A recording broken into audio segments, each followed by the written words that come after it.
bagaimana cara tanaman ini agar tanaman ini menjadi sehat, subur dan bebas dari penyakit, yaitu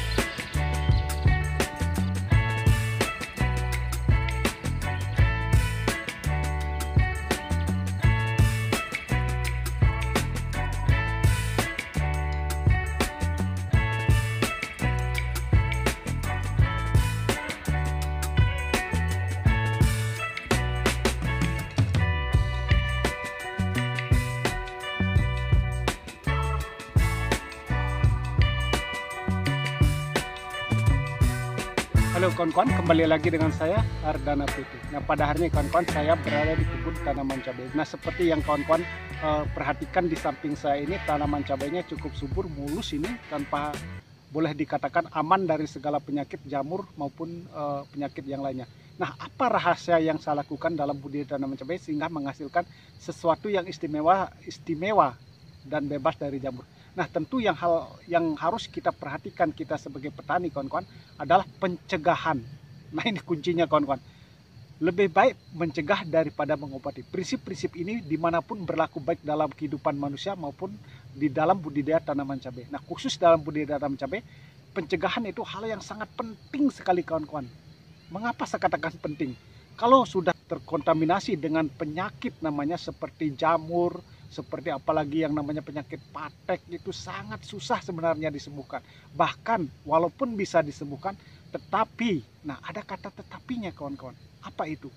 Pengeluaran yang cukup besar, contohnya beli obat, waktu itu sangat menguras daripada apa yang kita lakukan dalam budidaya tanam cabai. Nah, cara yang efektif sebenarnya yang seperti saya katakan tadi dalam budidaya tanaman cabai agar bebas dari penyakit, bebas dari patek dan lain sebagainya adalah sistemnya pencegahan. Nah, sebelum kita melakukan pencegahan atau sebelum dengan kata lain kita melakukan budidaya atau sebelum melakukan penanaman tanaman cabai, hal yang sangat penting yang harus kita perhatikan sebenarnya teman-teman. Bukan berarti kita hanya menanam tetapi tidak tahu sistem yang harus kita kerjakan. Karena begini, kalau kita hanya menanam dan kita tidak tahu hasilnya ke depannya, bagaimana kondisi tanaman kita, itu kan artinya kita kerja secara sia-sia, sudah mengeluarkan modal yang banyak, tenaga kerja dan waktu, itu akhirnya kita setelah kita mau mendekati istilahnya masa generatif itu, tanaman bisa mengalami kegagalan penuh karena patek ataupun layu fusarium. Karena di masa-masa generatif ini sangat rawan kawan-kawan dalam budidaya tanaman cabai. Sebenarnya di masa vegetatif itu lebih mudah melakukannya kawan-kawan daripada masa generatif ini. Karena di masa generatif ini juga sangat menentukan kawan-kawan dalam keberhasilan budidaya tanaman cabai. Tetapi bukan berarti hanya masa generatif. Masa vegetatif pun sebenarnya sangat perlu kita perhatikan. Nah, seperti yang saya katakan pada video sebelumnya lah, sebelum kita melakukan penanaman secara khusus kawan-kawan, kita harus mengetahui atau memahami daripada kondisi lahan kita, lahan pertanian kita, atau dengan kata lain lahan yang akan kita tanami tanaman cabai itu sendiri. Nah, apakah tanah kita subur ataupun tanah kita tidak subur, itu kita harus paham. Yang memahami hal ini seperti ini adalah kita sendiri sebagai petani kawan-kawan. Nah, ada kata tetapinya kawan-kawan. Khususnya bagi para petani pemula, pasti tidak memahami yang namanya apakah tanahnya subur ataupun lahan yang akan kita tanam ini mengandung unsur hara yang baik untuk tanaman cabai atau tidak. Nah, ada beberapa tips yang harus kita perhatikan dan harus kita lakukan sebenarnya kawan-kawan, agar tanaman kita nantinya menghasilkan sesuatu yang sesuai dengan harapan kita. Jadi harapan kita otomatis tanamannya sehat, subur, dan menghasilkan sesuatu yang melimpah. Kan itu harapan kita sebagai petani. Nah, yang pertama, khususnya ini bagi para petani pemula adalah bagaimana kita melakukan pengolahan lahan itu dengan baik, bagaimana caranya memberikan unsur hara, bagaimana kita memberikan nutrisi. Yang terpenting adalah bagaimana cara kita menaikkan pH tanah yang akan kita tanam itu. Karena pH tanah ini sangat menentukan daripada keberhasilan budidaya tanaman cabai. Karena begini kawan-kawan, banyak petani yang hanya namanya saja budidaya tanaman cabai, maaf saya berbicara seperti ini, dari pengalaman saya pribadi, saya juga berbicara pengalaman. Banyak kita itu mengolah lahan, mencangkulnya, membajak dan lain sebagainya, membuat bedengan yang sudah tepat, tinggi bedengan, lebar selokan itu sudah tepat, dan memberikan pupuk kandang yang begitu banyak, dan lain sebagainya, unsur-unsur hara lainnya. Tetapi setelah ditanam, tanamannya tetap kerdil, dah bahkan penyakit menjadi merajalela. Nah, apa sebabnya seperti ini? Nah, ini yang harus kita perhatikan, kawan-kawan. Nah, langkah-langkah yang harus kita lakukan agar tanaman kita menjadi sehat dan menghasilkan sesuatu yang istimewa, makanya ikuti videonya terus, jangan di-skip agar tidak gagal paham. Nah, ini kawan-kawan kondisi tanaman cabai rawit saya ini sudah memasuki masa pembungaan atau dengan kata lain masa generatif. Nah, di masa generatif ini seperti saya katakan tadi lebih susah perawatannya dibandingkan masa vegetatif atau di masa dia baru pindah tanam itu, karena modalnya tidak terlalu besar.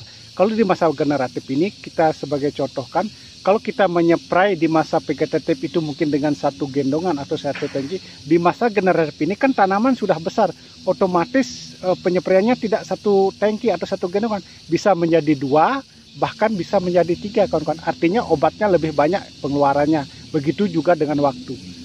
Nah, yang saya katakan tadi adalah bagaimana cara tanaman ini agar tanaman ini menjadi sehat, subur dan bebas dari penyakit. Yaitu seperti saya katakan, naikkanlah pH tanahnya.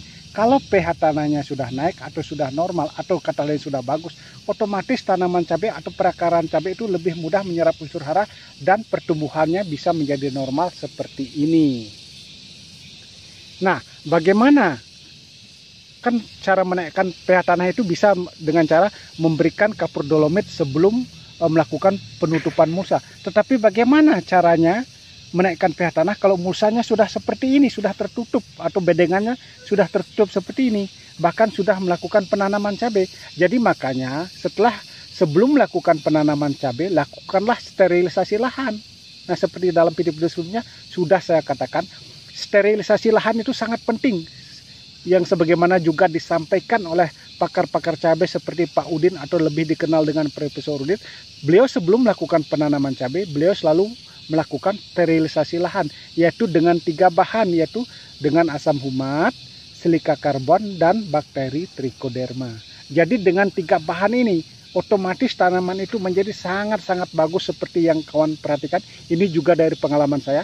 Dari pengalaman saya juga setelah kita melakukan pengocoran dengan 3 bahan, yaitu bakteri trichoderma, silika karbon, dan asam humat, saya juga melakukan pengocoran dengan fosfat dan asam amino.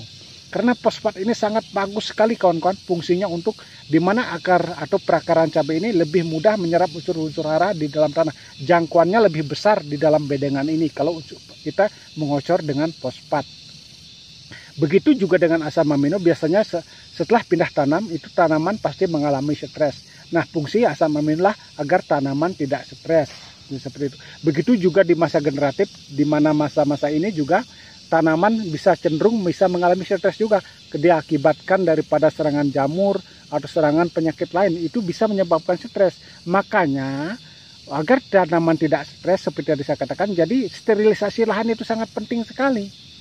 Jadi kalau tanaman sudah sehat, sudah unsur hara tercukupi di dalam bedengan ini, otomatis tanamannya akan seperti ini, kawan-kawan.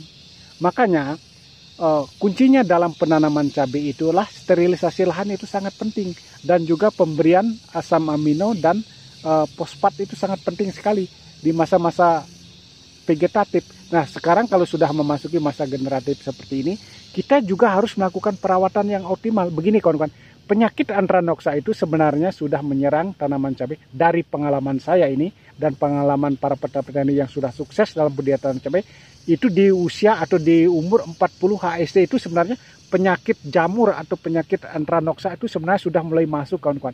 Nah, cara mengatasi hal seperti itu, makanya di masa-masa vegetatif ini kita kuatkan imun tanaman. Jadi menguatkan imun tanaman itu bagaimana caranya? Jangan memberikan unsur nitrogen yang berlebihan. Nah, khususnya saya di sini, saya tidak memberikan unsur nitrogen sama sekali dengan pengocoran pupuk NPK. Itu kan NPK artinya nitrogen, fosfat, dan kalium.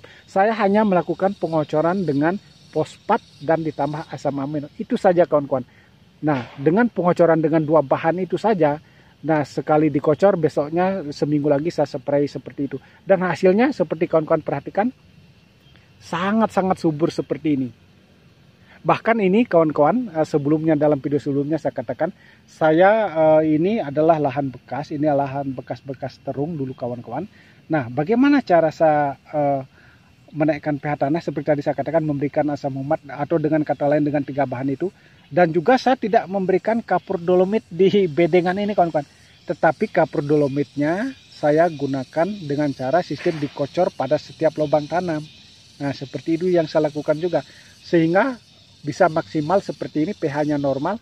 Nah, bagaimana cara kita mengetahui? Kan kita sebagai petani kecil ini, maaf saya katakan, kita sebagai petani kecil kan kita tidak bisa membeli alat yang cukup mahal untuk mengetes apakah pH-nya normal atau tidak. Jadi cara saya sangat simple. Jadi kalau tanaman itu tumbuh dengan baik, normal, itu berarti pH-nya pasti normal. Kalau tanamannya kerdil, otomatis pH-nya tidak normal. Itu kunci saya kawan-kawan. Atau ditandai dengan struktur daunnya tidak normal. Kalau di sini kan normal daunnya ini kawan-kawan. Ini agak hijau, tidak hijau pekat, artinya unsur nitrogennya tidak berlebihan. Nah, kalau unsur nitrogen berlebihan kawan-kawan, kita harus waspada, hati-hati. Karena penyakit jamur itu sangat-sangat cepat sekali menyerang biasanya. Kalau kita tidak tahu cara penanganannya.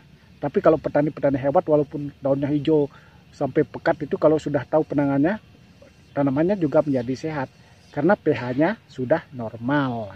Nah, kunci di sini adalah sebenarnya kata kunci yang saya lakukan atau yang saya sampaikan adalah melakukan sterilisasi lahan. Nah, kalau sterilisasi lahan sudah dilakukan dengan baik dengan cara memberikan 3 bahan seperti tadi, otomatis pH tanah sudah naik, jamur yang berada dalam tanah ini sudah bebas, artinya dalam arti jamur jahat itu sudah hilang karena memberikan bakteri trichoderma, juga perakaran cabenya sudah sehat seperti ini karena kita memberikan unsur fosfat, juga tanaman tidak stres karena saya memberikan asam amino. Itu kuncinya kawan-kawan. Nah, semoga apa yang saya sampaikan ini bermanfaat untuk kita semua, khususnya bagi para petani pemula. Semoga kita sukses ke depannya.